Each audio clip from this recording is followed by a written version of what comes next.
తాజా 30 నారా బ్రాహ్మణి హెరిటేజ్ ఫుడ్స్ను పరుగులు పెట్టిస్తున్నారు. ఏడాదిలోనే ఆ కంపెనీ షేరు ధర రెట్టింపైంది. ఏడాది కిందట షేరు ధర 600 రూపాయలుగా ఉంటే ఇప్పుడు అది 1200 రూపాయలకు చేరుకుంది. బ్రాహ్మణి హెరిటేజ్ కంపెనీకి నష్టాలు తెచ్చిపెడుతున్న కిరాణా సరుకుల వ్యాపారాన్ని బిగ్ బజార్ గ్రూపునకు అమ్మేశారు. అదే సమయంలో రిలయన్స్ రిటైల్ కి చెందిన డైరీ వ్యాపారాన్ని కొనుగోలు చేశారు. వ్యాపార విస్తరణ కోసం తమ కంపెనీలో ఇమిడిపోయే ఇతర కంపెనీలను కొనుగోలు చేసేందుకు సిద్ధంగా ఉన్నామని బ్రాహ్మణి తెలిపారు. ఆమె అనుసరిస్తున్న వ్యూహాలపై ఇన్వెస్టర్లకు మహా గురి కుదిరింది.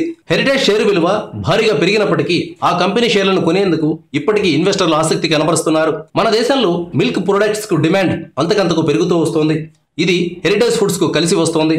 2022 నాటికి హెరిటేజ్ ఫుడ్స్ ఆదాయాన్ని 6,000 కోట్ల రూపాయలకు తీసుకెళ్లాలని కంపెనీ లక్ష్యంగా పెట్టుకుందని బ్రాహ్మణి తెలిపారు.